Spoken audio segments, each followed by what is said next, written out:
مسجد اقصی خون میں نہا رہی ہے، قبلہ اول ہمارا، بیت المقدس ہمارا، آج وہاں خون کی ہولی کھیلی جا رہی ہے۔ اب مجھے یہاں پر بات صرف اتنی کرنی ہے کہ وہ کہاں گئے سیکولر کے بھوت، وہ کہاں گئے جو انصاف اور امن و امان کی بات کرنے والے، ہیومن رائٹس کی تنظیمیں، کیا ان کے منہ میں گھی لگ گیا ہے؟ کیا ہے آج ان مسلمانوں کے خلاف جو حالات پیدا کیے جا رہے ہیں اسرائیلیوں کی طرف سے، اس پر کوئی آواز نہیں اٹھاتا؟ یہ دہشت گردی نہیں ہے میرے عزیزو؟ آپ سمجھو پوری دنیا ایک طرفہ دہشت گردی کے لیبل کو صرف مسلمانوں پر چسپاں کرنا چاہتی ہے۔ ورلڈ کا سب سے بڑا دہشت گرد ہے یہ اسرائیلی حکومت کے انڈر میں اس طرح کی جو سازشیں ہو رہی ہیں۔ آپ سوچیں کسی بھی مذہب کے، کسی بھی دھرم کے لوگ جب عبادت میں ہوتے ہیں تو گویا کہ وہ دنیا سے کنارہ ہو کر اپنے اپنے خدا کے پاس جا رہے ہیں، یہی تو ان کا تصور ہوتا ہے۔ عبادتوں کے وقت کسی کو گولیوں کا نشانہ بنانا اور صفوں کو درہم برہم کرنا اور بچوں پر بھی گن تان لینا اور وہاں کے نوجوانوں کے سر پر جوتیاں رکھ کر کے کھڑے ہو جانا، عورتوں کے دوپٹے کھینچ لینا، یہ ہے ایک چہرہ اسرائیل کا جس کو دنیا بتانا نہیں چاہتی۔ اور وہ سب حد پار کر کے بھی امن کے مسیحا ہیں اور دہشت گرد ہم ہیں۔ وہ قتل بھی کرتے ہیں تو چرچا نہیں ہوتا، ہم آہ بھی کہتے ہیں تو ہو جاتے ہیں بدنام۔ میرے عزیزو، اب یہ وقت قیامت کے قریب کا ہے۔ آپ دیکھو کہ تمہارا مسیحا ہے کون؟ کون تمہارے لیے آواز اٹھانے والا ہے؟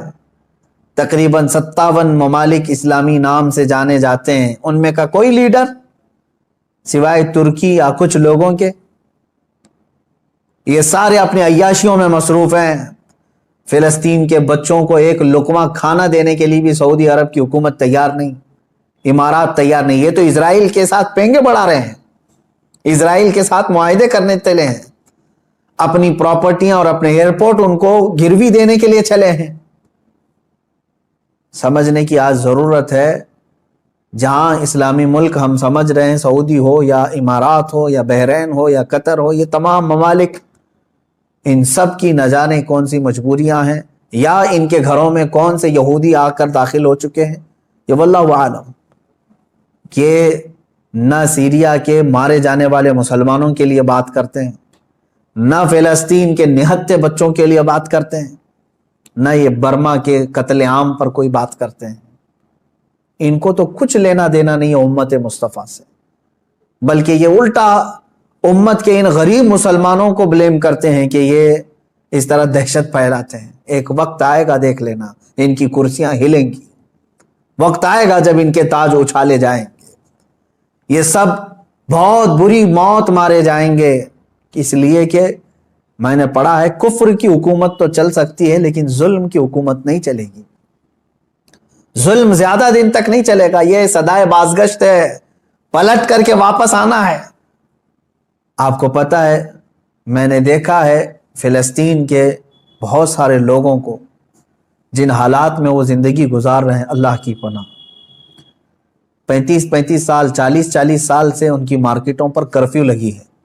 کرفیو سمجھتے ہیں، ایک دن 2 دن کرفیو لگے تو ہمارے دکانوں پر تالا، اور 40 سال سے کرفیو لگا کر کے رکھے ہیں کچھ مارکیٹس میں، بازاروں میں، دکانوں پر جالے لگ چکے ہیں، بہت ساری پراپرٹیاں اور جائیدادیں ہڑپ کر کے اسرائیلی غصب کر کے بیٹھے ہوئے ہیں۔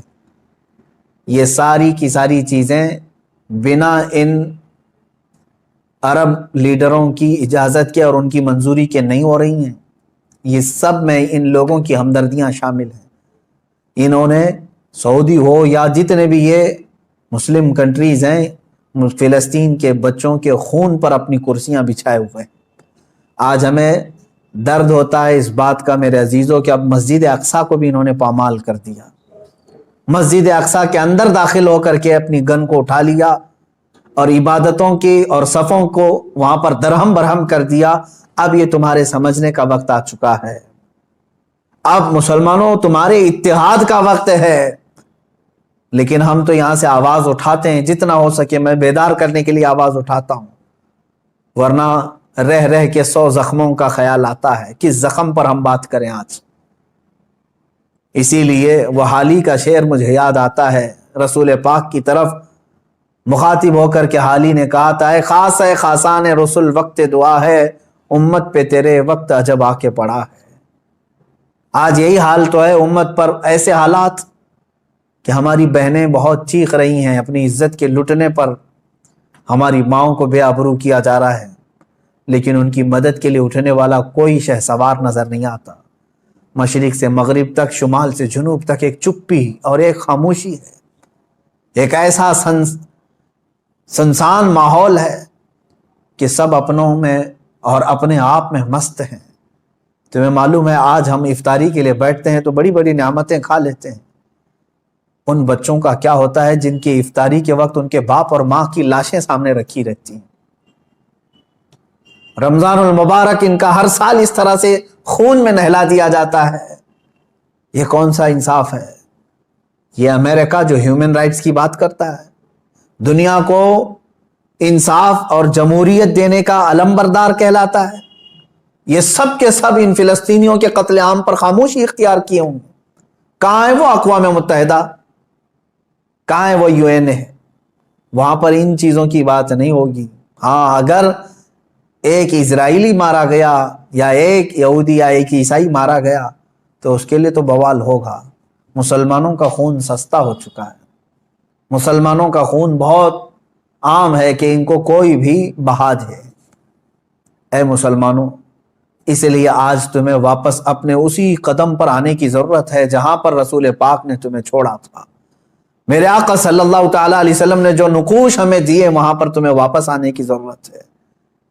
تم اگر دنیا کی رضامندی کے لیے اپنے آپ کو بیچتے ہو، چند لوگوں کی رضا کے لیے اپنے آپ کو بدلتے ہو، تو یاد رکھنا یہ دنیا کبھی تم سے راضی نہیں ہوگی، کبھی راضی نہیں ہوگی۔ کیوں نہ ہم رسول پاک صلی اللہ تعالیٰ علیہ وسلم کی رضا کے کام کریں، اللہ اور اس کے رسول راضی ہو جائیں تو پھر ہماری وہ سابقہ قوت لوٹ آئے گی جس قوت سے قیصر و کسریٰ کانپتے تھے، وہ ایمانی غیرت واپس لوٹ آئے گی جس سے وقت کا چنگیز خان بھی ہل جاتا تھا، تھر تھر کانپتے تھے۔ وہ ایمانی غیرت اور حمیت واپس آ جائے گی۔ شرط صرف اتنی ہے، ان کنتم مؤمنین، تم سچے نبی کے غلام ہو جاؤ۔ ولا تہینوا ولا تحزنوا وانتم الاعلون، میرے رب کا وعدہ ہے کہ تم غم نہ کرو، پریشان مت ہو، تم بلند ہوگے، لیکن اس کے ساتھ ایک شرط ہے کہ تم نبی کی وفاداری تو کرو، غلامی میں تو آ جاؤ۔